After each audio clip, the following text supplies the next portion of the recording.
ನಮಸ್ಕಾರ friends, welcome back to my channel. ಇಷ್ಟು ದಿನ ನಾನು ರೆಸಿಪಿಗಳ ಬಗ್ಗೆ ಮಾತ್ರ ವಿಡಿಯೋನ ಮಾಡಿ ಹಾಕ್ತಾಯಿದ್ದೆ. ಸೊ ಇವತ್ತೊಂದು ಚಿಕ್ಕದಾಗಿ ವ್ಲಾಗ್ ಮಾಡೋಣ ಅಂತ ಸ್ಟಾರ್ಟ್ ಮಾಡಿದ್ದೀನಿ. ಅದು ಪಿಗ್ಮೆಂಟೇಷನ್ ಬಗ್ಗೆ. ನಿನ್ನೆನೇ ಫ್ರೆಂಡ್ಸ್ ನಾನೊಂದು ಚಿಕ್ಕದಾಗಿ ಒಂದು ವಿಡಿಯೋನ ಅಪ್ಲೋಡ್ ಮಾಡಿದ್ದೆ. ಸೊ ನನಗೆ ಬಂಗು ಬಂದಿತ್ತು ಇಲ್ಲಿ ನೋಸ್ ಮೇಲೆ ಫುಲ್ಲು.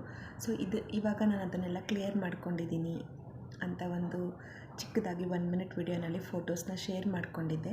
ಸೊ ಇವತ್ತು ಅದ್ರ ಬಗ್ಗೆನೇ ನಾನು ವಿಡಿಯೋ ಮಾಡೋಣ ಅಂತ ಬಂದಿದ್ದೀನಿ. ಫ್ರೆಂಡ್ಸ್, ಅದಕ್ಕಿಂತ ಮುಂಚೆ ದಯವಿಟ್ಟು ಎಲ್ಲರೂ ಯಾರೆಲ್ಲ ನನ್ನ ವಿಡಿಯೋನ ನೋಡ್ತಾ ಇದ್ದರೆ ದಯವಿಟ್ಟು ಸಬ್ಸ್ಕ್ರೈಬ್ ಮಾಡಿ, ಲೈಕ್ ಮಾಡಿ, ಶೇರ್ ಮಾಡಿ, ಹಾಗೆ ಕಮೆಂಟ್ ಮಾಡಿ. ನನ್ನ ಚಾನಲ್ನ ಯಾವಾಗಲೂ ನೋಡ್ತಾಯಿರಿ, ಹಾಗೆ ಸಪೋರ್ಟ್ ಮಾಡ್ತಾಯಿರಿ. ನಾನು ಮುಂಚೆನೇ ಒಂದು ಯೂಟ್ಯೂಬ್ ಚಾನಲ್ನ ಮಾಡ್ಕೊಂಡಿದ್ದೆ. ಸೊ ಬಟ್ ಆವಾಗ ತುಂಬ ಸ್ಟೇಜ್ ಫಿಯರ್ ಇತ್ತು, ಅಷ್ಟು ಧೈರ್ಯ ಸಾಕಾಗ್ತಾ ಇರಲಿಲ್ಲ. ಒಂದು ಸ್ವಲ್ಪ ವೀಡಿಯೋಸ್ನ ಅಪ್ಲೋಡ್ ಮಾಡ್ಕೊಂಡಿದ್ದೆ, ಬಟ್ ನನಗೆ ಅಷ್ಟು ರೆಸ್ಪಾನ್ಸ್ ಬರಲಿಲ್ಲ, ನನ್ನ ಚಾನಲ್ ರೆಕಗ್ನೈಸ್ ಆಗಿಲ್ಲ. ಸೊ ಇವಾಗ ತುಂಬ ಚಾನಲ್ಗಳನ್ನ ನೋಡಿ ಕೆಲವರು ಮೋಟಿವೇಶನ್ ಸ್ಪೀಚ್ ಮಾಡ್ತಾ ಇರ್ತಾರೆ, ಅದೆಲ್ಲ ನೋಡಿ ರೀಸ್ಟಾರ್ಟ್ ಮಾಡಿದ್ದೀನಿ. ಸೊ ಈ ಸಲ ಏನಾಗುತ್ತೆ ಎಲ್ಲದನ್ನ ಚೆಕ್ ಮಾಡೋಣ ಅಂದ್ಕೊಂಡು ಹೊಸದಾಗಿ ಸ್ಟಾರ್ಟ್ ಮಾಡ್ಕೊಂಡಿದ್ದೀನಿ. ಸೊ ಫ್ರೆಂಡ್ಸ್, ನಾನಿವಾಗ ಬನ್ನಿ ಜಾಸ್ತಿ ನಿಮ್ಮ ಟೈಮ್ನ ವೇಸ್ಟ್ ಮಾಡಲ್ಲ, ಅದ್ರ ಬಗ್ಗೆ ಮಾತಾಡ್ತೀನಿ, ವಿಷಯದ ಬಗ್ಗೆ. ಸೊ ನನಗೆ ನನ್ನ ಸೆಕೆಂಡ್ ಬೇಬಿ ಕನ್ಸೀವ್ ಆಗೋಕ್ಕೆ ಮುಂಚೆ ಫೇಸ್ ತುಂಬ ಕ್ಲಿಯರ್ ಆಗಿತ್ತು, ಒಂದು ಚಿಕ್ಕ ಪಿಂಪಲ್ ಮಾರ್ಕ್ಸ್ ಕೂಡ ಇರಲಿಲ್ಲ. ಕನ್ಸೀವ್ ಟೈಮಲ್ಲಿ ನನಗೆ ಇಲ್ಲಿ ಚಿಕ್ಕದಾಗಿ ಸ್ಟಾರ್ಟ್ ಆಯಿತು. ಅದು ಹೋಗ್ತಾ 9 ಮಂತ್ಸ್ವರೆಗೂ ಇದು ಇಷ್ಟು ಭಾಗ ಏನಿದೆ ಅದು ಕವರ್ ಆಯಿತು. ಮಗು ಡೆಲಿವರಿ ಆದಮೇಲೆ ಅದು ಫುಲ್ಲು ಫೇಸ್ ನೋಸ್ ಪೂರ್ತಿ ಅದು ಕವರ್ ಆಗಿಬಿಡ್ತು. ನೋಡ್ತಾ ನಾನು ತುಂಬ ಡಿಪ್ರೆಷನ್ಗೆ ಹೋದೆ. ಆ್ಯಕ್ಚುಲಿ ನಾನು ಡ್ಯೂರಿಂಗ್ ಪ್ರೆಗ್ನೆನ್ಸಿ ಅಷ್ಟು ತಲೆ ಕೆಡಿಸ್ಕೊಳ್ಳಿಲ್ಲ, ಯಾಕಂದರೆ ನನ್ನ ಗಮನ ಎಲ್ಲ ನನ್ನ ಮಗು ಮೇಲೆ ಇದ್ದಿದ್ದರಿಂದ ಇವತ್ತಿದೆ ಹೋಗ್ಬೋದು ಇರ್ಬೋದು ಅಥವಾ ಕಾಮನ್ ಥರ ಅದು ಆಗೋಯಿತು. ಬಟ್ ಡೆಲಿವರಿ ಆದಮೇಲೆ ನಾನು ತುಂಬ ಡಿಪ್ರೆಷನ್ಗೆ ಹೋಗ್ಬಿಟ್ಟೆ. ನನಗೆ ಮಿರರ್ ಕೂಡ ನೋಡ್ಕೊಳ್ಳೋಕ್ಕೆ ನನಗೆ ಇಷ್ಟ ಆಗ್ತಿರಲಿಲ್ಲ. ಆ ಟೈಮಲ್ಲಿ ನಾನೊಂದು ಸೆಲ್ಫಿ ಕೂಡ ತಗೊಂಡಿಲ್ಲ, ಒಂದು ಫೋಟೋ ಕೂಡ ನಿಲ್ತಾ ಇರಲಿಲ್ಲ, ಅಷ್ಟು ಬೇಜಾರಾಗ್ತಾಯಿತ್ತು. ಪ್ರತಿದಿನ ಪ್ರತಿ ಕ್ಷಣ ಪ್ರತಿಯೊಬ್ಬರ ಜೊತೆಯೂ ನಾನು ತುಂಬ ಹತ್ರದವ್ರ ಜೊತೆ ಯಾವಾಗಲೂ ಬರೀ ನಾನು ಅದ್ರ ಬಗ್ಗೆನೇ ಶೇರ್ ಮಾಡ್ತಾಯಿದ್ದೆ. ಎಷ್ಟಿದೆ, ಜಾಸ್ತಿ ಆಗಿದೆಯಾ, ಕಡಿಮೆ ಆಗಿದೆಯಾ, ಹೇಗೆ ಕಾಣಿಸ್ತಾ ಇದೆ, ಹೇಗಿದೆ, ಅದೇ ಮಾತಾಡ್ತಾಯಿದ್ದೆ ಯಾವಾಗಲೂ. ಅಷ್ಟು ನಾನು ಡಿಪ್ರೆಷನ್ಗೆ ಹೋಗಿದ್ದೆ ನಾನು ಅದರಿಂದ. ನಂಗೆ ಗೊತ್ತಿಲ್ಲ ಬೇರೆಯವ್ರಿಗೆ ಹೇಗೆ ಅನಿಸುತ್ತೆ ಅಂತ, ಬಟ್ ನಾನಂತೂ ತುಂಬಾ ಫೀಲ್ ಆಗ್ತಾಯಿದ್ದೆ ಯಾವಾಗಲೂ ನನ್ನ ಮುಖನ ನೋಡ್ಕೊಳ್ಳುವಾಗ. ಬೇರೆಯವರೆಲ್ಲ ಏನು ಹೀಗಾಗಿದೆ, ಅಯ್ಯೋ ಪಾಪ ಬಂದುಬಿಟ್ಟಿದೆ ಅಂತೆಲ್ಲ ಹೇಳುವಾಗ ನನಗೆ ತುಂಬ ಹರ್ಟ್ ಆಗ್ತಾಯಿತ್ತು. ಬಟ್ ಅವ್ರು ನನಗೆ ಹರ್ಟ್ ಮಾಡಬೇಕು ಅಂತ ಹೇಳ್ತಿಲ್ಲ ಅಂದರೂ ಕೂಡ ನನಗೆ ಮನಸ್ಸಿಂದನೇ ನಾನು ತುಂಬ ಫೀಲ್ ಆಗಿಬಿಡ್ತಾಯಿದ್ದೆ, ಸ್ಯಾಡ್ ಫೀಲ್ ಆಗಿಬಿಡ್ತಾಯಿದ್ದೆ. ಸೊ ನಾನು ಏನು ಮಾಡೋದು, ಈ ಥರ ಆಗಿಬಿಡ್ತಲ್ಲ ಅಂದ್ಬಿಟ್ಟು ಸ್ವಲ್ಪ ಗೂಗಲಲ್ಲಿ, ಯೂಟ್ಯೂಬಲ್ಲಿ ಎಲ್ಲರೂ ನೀವು ಮಾಡಿರ್ತೀರ, ಸ್ವಲ್ಪ ರಿಸರ್ಚ್ ಮಾಡೋಣ ಮಾಡಿದೆ. ಸೊ ಎಲ್ಲ ಥರ ಕ್ರೀಮ್ಗಳು ಕೊಡ್ತಾಯಿದ್ರು ಎಲ್ಲರೂ.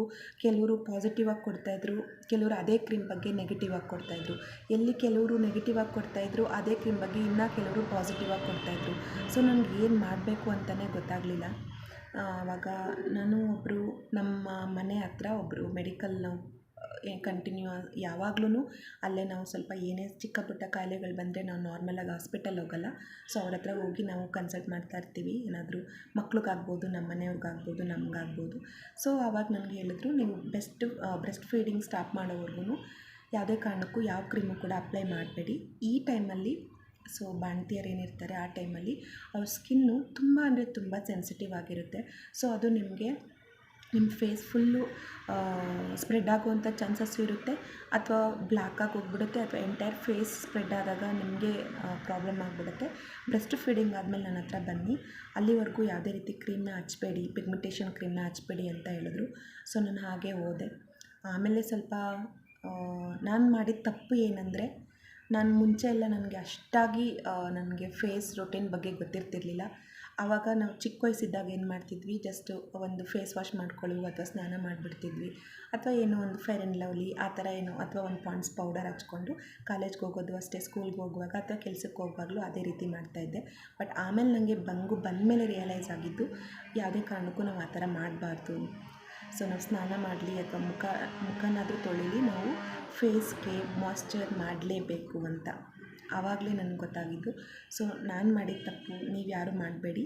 ನಾನು ಇದು ಗೊತ್ತಿರೋರ ಹತ್ರ ಗೊತ್ತಿರೋರ್ಗೆ ಶೇರ್ ಮಾಡ್ತಾಯಿಲ್ಲ ಫ್ರೆಂಡ್ಸ್. ನಂತರ ಕೆಲವ್ರು ಗೊತ್ತಿಲ್ಲದೇ ಇರೋರು ಕೂಡ ಸಫರ್ ಮಾಡ್ತಾ ಇರ್ತಾರಲ್ವ, ಅಂಥವ್ರಿಗೆ ಶೇರ್ ಮಾಡ್ತಾಯಿದ್ದೀನಿ. ದಯವಿಟ್ಟು ನೀವು ಸ್ನಾನ ಮಾಡಿದ್ಮೇಲೆ ಅಥವಾ ಮುಖನ ತೊಳೆದ್ಮೇಲೆ ಪ್ರತಿ ಸಲ ಮಾಯ್ಶ್ಚರೈಸರ್ ಕ್ರೀಮ್ನ ಹಚ್ಚೋದನ್ನ ಮಾತ್ರ ಮರಿಬೇಡಿ. ಹಾಗೆ ಹೊರಗಡೆ ಹೋದರೆ ಸನ್ಸ್ಕ್ರೀನ್ನ ಕೂಡ ಅಪ್ಲೈ ಮಾಡೋದನ್ನ ಮರಿಬೇಡಿ. ಹಾಗೆಯೇ ಮೇಕಪ್ ಯಾವಾಗೆಲ್ಲ ಮಾಡಿರ್ತೀರ ಅದು ನೈಟ್ ಟೈಮ್ ನೀವು ಮಲ್ಗೋಕ್ಕೆ ಮುಂಚೆ ಫೇಸ್ ವಾಶ್ ಮಾಡಿ ಒಂದು ಮಾಯ್ಶ್ಚರ್ ಕ್ರೀಮ್ ಹಚ್ಚಿ ಮಲ್ಗೋದನ್ನ ಮರಿಬೇಡಿ.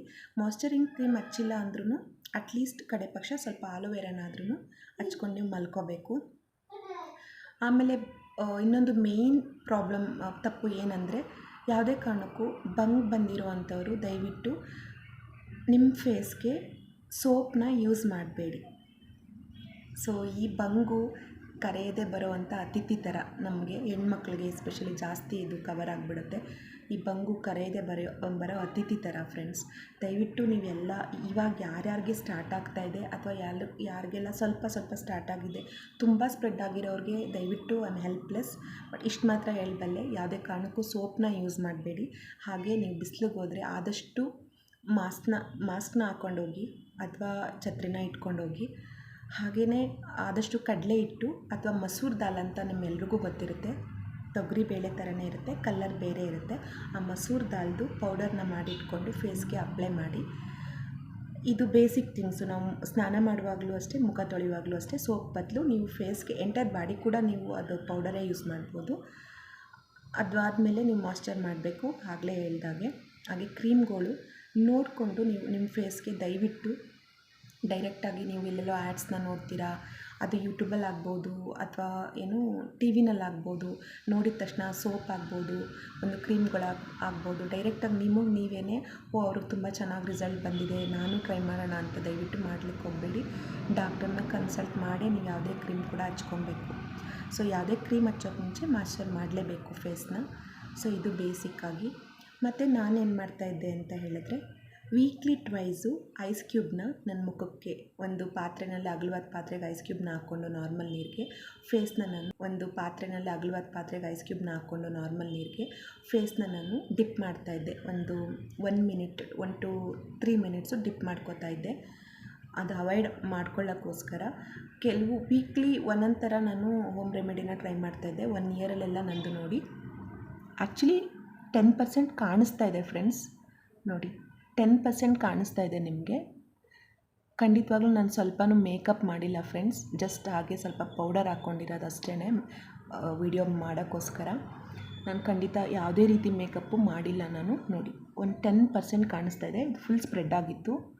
ಅದು ಮುಂಚೆ ಬಂದಿದ್ದು ಕೂಡ ನಾನು ಫೋಟೋ ನಿಮ್ಮ ಹತ್ರ ಶೇರ್ ಮಾಡಿದ್ದೆ. ಸೊ ವೀಕ್ಲಿ ಟ್ವೈಸು ಐಸ್ ಕ್ಯೂಬ್ನ ಒಂದು ಅಗಲವಾದ ಪಾತ್ರೆಯಲ್ಲಿ ನಾರ್ಮಲ್ ವಾಟರ್ನ ಹಾಕ್ಕೊಂಡು ಐಸ್ ಕ್ಯೂಬ್ನಲ್ಲಿ ನಿಮ್ಮ ಫೇಸ್ನ ಡಿಪ್ ಮಾಡಬೇಕು. 10 ಸೆಕೆಂಡ್ಸ್ 5 ಸೆಕೆಂಡ್ಸ್ ನಿಮಗೆ ಎಷ್ಟು ಕೆಪಾಸಿಟಿ ಇರುತ್ತೆ ಅಷ್ಟು. ಅದೆಲ್ಲ ಆದಮೇಲೆ ಫ್ರೆಂಡ್ಸ್ ಮಾಡುವಂಥದ್ದು, ನೀವು ಫೇಸ್ ಪ್ಯಾಕ್ನ ಹಾಕ್ಕೊಬೇಕು. ಆಲೂಗೆಡ್ಡೆ ರಸ ಅಥವಾ ಟೊಮೊಟೊ ರಸದಲ್ಲಿ ಸ್ವಲ್ಪ ಅಕ್ಕಿ ಹಿಟ್ಟನ್ನ ಹಾಕ್ಕೊಂಡು ಅದನ್ನು ಫೇಸ್ ಫುಲ್ಲು ಸ್ಕ್ರಬ್ ಅಂದರೆ ಗೊತ್ತು ನಿಮಗೆ, ತುಂಬ ಹಾರ್ಡಾಗಿ ಮಾಡೋಂಗಿಲ್ಲ. ಸೊ ಒಂದು 5 ಮಿನಿಟ್ಸು ತುಂಬ ಸ್ಮೂತಾಗಿ ಅದನ್ನು ಸ್ಕ್ರಬ್ ಮಾಡಿ, ಅದನ್ನು ನೀವು ಸ್ಕ್ರಬ್ ಎಲ್ಲ ತೆಗೆದ್ಮೇಲೆ ಅದೇ ಆಲೂಗೆಡ್ಡೆ ರಸಕ್ಕೆ ಸ್ವಲ್ಪ ಅಕ್ಕಿ ಹಿಟ್ಟನ್ನ ಹಾಕ್ಕೊಂಡು ಫೇಸ್ ಪ್ಯಾಕ್ನ ಮಾಡ್ಕೋಬೇಕಾಗುತ್ತೆ. ಅಕ್ಕಿ ಹಿಟ್ಟು ತುಂಬ ಸ್ಮೂತಾಗಿ ಮಾಡಿಕೊಂಡ್ರೆ ಸ್ವಲ್ಪ ಹಾಲಲ್ಲಿ ಅಥವಾ ಮೊಸರಲ್ಲಿ ಹಾಕ್ಕೊಂಡು ಅದನ್ನು ನೀವು ಯಾವ ಜಾಗದಲ್ಲಿ ಆಗಿದೆ ಆ ಜಾಗಕ್ಕೆಲ್ಲ ಹಚ್ಚಿ 10 to 15 ನಿಮಿಷ ಬಿಡಬೇಕಾಗುತ್ತೆ ಫೇಸಲ್ಲಿ. ಸೊ ಇದು ಕೂಡ ಒಂದು ರೆಮಿಡಿ ನಾನು ಕಡಿಮೆ ಮಾಡ್ಕೊಳ್ಳೋಕೆ ಮಾಡಿದ್ದು. ಹಾಗೆಯೇ ಆದಷ್ಟು ನೀವು ಈ ಕೆಮಿಕಲ್ ಹಾಕಿ ಮಾಡಿರುವಂಥ ಕ್ರೀಮ್ಗಳನ್ನ ಅವಾಯ್ಡ್ ಮಾಡಿಬಿಡಿ. ಕ್ರೀಮೇ ಬೇಡ ಅಲ್ವಾ, ಏನಕ್ಕೆ ಹಾಕ್ಕೊಬೇಕು ನಾವು ಮುಖ ಹಾಳು ಮಾಡ್ಕೊಳ್ಳೋಕ್ಕೋಸ್ಕರನ? ಬೇಡ ಫ್ರೆಂಡ್ಸ್, ಕ್ರೀಮ್ಗಳು ಜಾಸ್ತಿ ನಾವು ಯೂಸ್ ಮಾಡೋದೇ ಬೇಡ. ಮನೇಲಿರ್ತೀವಿ ಅಂದರೆ ನಾವೊಂದು ಆಲೋವೆರಾ ಜೆಲ್ನು ಅಥವಾ ಒಂದು ಮಾಯ್ಶ್ಚರೈಸರ್ ಕ್ರೀಮ್ನ ಹಚ್ಕೊಂಡು ಬಿಟ್ಬಿಡೋಣ. ಒಕೇಶ್ನಲಿ ನಾವು ಫಂಕ್ಷನ್ಗಳಿಗೆ ಪಾರ್ಟಿಗಳಿಗೆ ಹೋಗ್ತಿದ್ವಿ ಅಂದಾಗ ಮಾತ್ರ ಆ್ಯಸ್ ಯು ನೋ ಲ್ಯಾಕ್ಮಿ ಆ ಥರ ಏನಾದರೂ ಕ್ರೀಮ್ಗಳಿರುತ್ತೆ, ಹಚ್ಕೊಂಡು ಬಂದ ತಕ್ಷಣ ಫೇಸ್ ವಾಶ್ ಮಾಡ್ಕೊಂಡ್ಬಿಡೋಣ. ಈ ಥರ ಆಗಿತ್ತು. ಮತ್ತು ಬಿಸಿಲಿಗೆ ಹೋಗೋದನ್ನ ಅವಾಯ್ಡ್ ಮಾಡಿ. ಬಿಸಿಲಿಗೆ ಹೋಗಲೇಬೇಕು ಅನ್ನೋ ಪರಿಸ್ಥಿತಿ ಬಂದಾಗ ಆದಷ್ಟು ಮಾಸ್ಕ್ನ ಯೂಸ್ ಮಾಡೋಕ್ಕೆ ಟ್ರೈ ಮಾಡಿ. ಸೊ ನಾನು ಇದ್ರ ಜೊತೆಗೆ ಈ ಆಲೂಗೆಡ್ಡೆ ರಸ ಮತ್ತು ಅಕ್ಕಿ ಹಿಟ್ಟು ಫೇಸ್ ಪ್ಯಾಕ್ ಜೊತೆಗೆ ಅಥವಾ ಆಲೂಗೆಡ್ಡೆ ರಸ ಆಗಲ್ಲ ಅನ್ನೋರು ಟೊಮೊಟೊ ರಸ ಕೂಡ ಯೂಸ್ ಮಾಡ್ಕೋಬೋದು. ಅದನ್ನು ಯೂಸ್ ಮಾಡ್ಕೊಂಡು ಫೇಸ್ ಪ್ಯಾಕ್ನ ಮಾಡ್ಕೋಬೋದು. ವೀಕ್ಲಿ ಥ್ರೈಸು ನೀವು ಅಕ್ಕಿ ಹಿಟ್ಟನ್ನ ಹಾಲಲ್ಲಿ ಹಾಕ್ಕೊಂಡು ಇಲ್ಲಿ ಆವಾಗವಾಗ ಕವರ್ ಮಾಡಿಕೊಂಡು 10-15 ನಿಮಿಷ ಬಿಡ್ತಾ ಇರಬೇಕು. ನೀವು ಸ್ನಾನಕ್ಕೆ ಹೋಗೋಕ್ಕೆ ಮುಂಚೆ ಮಾಡ್ಕೊಳ್ಳಿ. ಮತ್ತು ನೀವು ಫೇಸ್ ವಾಶ್ನ ಯಾವಾಗ ಸೋಪಲ್ಲಿ ಮಾಡೋದನ್ನ ಬಿಡ್ತೀರಾ ಅದು ಆಟೋಮೆಟಿಕ್ಕಾಗಿ ರೆಡ್ಯೂಸ್ ಆಗ್ತಾ ಬರುತ್ತೆ. ಸೊ ನಿಮಗೆ ಮಸೂರ್ ದಾಲ್ ಗೊತ್ತಿರುತ್ತಲ್ಲ, ಅದನ್ನು ಪೌಡ್ರ್ ಮಾಡಿ ತಂದಿಟ್ಕೊಳ್ಳಿ ಮನೇಲಿ. ಅದರಲ್ಲೇ ಫೇಸ್ ವಾಶ್ ಮಾಡಿ, ಅದು ಸ್ವಲ್ಪ ನೀವು ಅದರಲ್ಲಿ ಅರ್ಧ ನೀವು ಗೆದ್ದಾಗೆ ಹಾಗೆ ಸ್ವಲ್ಪ ಇದನ್ನು ಮಾಯ್ಶ್ಚರ್ ಮಾಡೋದು ಮತ್ತು ಕ್ರೀಮ್ಗಳನ್ನ, ಲೈಟ್ ಕ್ರೀಮ್ನ ಯೂಸ್ ಮಾಡೋದು, ಕೆಮಿಕಲ್ ಏನು ಇರಲ್ಲ ಅಲ್ಲ, ಅದನ್ನು ಆದಷ್ಟು ನೋಡ್ಕೊಂಡು ನೀವು ಪರ್ಚೇಸ್ ಮಾಡಿ. ಹೆವಿ ಮೇಕಪ್ ಮಾಡೋದ್ರಿಂದನೂ ಆಗುತ್ತೆ. ಇನ್ನು ತುಂಬ ಹೋಮ್ ರೆಮಿಡಿನ ನಾನು ಟ್ರೈ ಮಾಡಿದ್ದೆ 1 ಇಯರಲ್ಲಿ. ನನಗೆ 90% ನೋಡಿ 90% ಅವಾಯ್ಡ್ ಆಗಿದೆ. ನೀವು ನನಗೆ ಕಮೆಂಟ್ ಮಾಡಿ, ಖಂಡಿತ ನಾನು ಇನ್ನೂ ತುಂಬ ಇದೆ ನಿಮ್ಮ ಹತ್ರ ಟಿಪ್ಸು ಶೇರ್ ಮಾಡ್ಕೊಳ್ಳೋ ಅಂಥದ್ದು, ನಿಮ್ಮ ಹತ್ರ ಶೇರ್ ಮಾಡ್ಕೋತೀನಿ. ಎಲ್ರಿಗೂ ನಮಸ್ಕಾರ, ತುಂಬ ಥ್ಯಾಂಕ್ಸ್. ನನ್ನ ಚಾನಲ್ಗೆ ದಯವಿಟ್ಟು ಸಬ್ಸ್ಕ್ರೈಬ್ ಮಾಡಿ friends. Thank you so much for watching.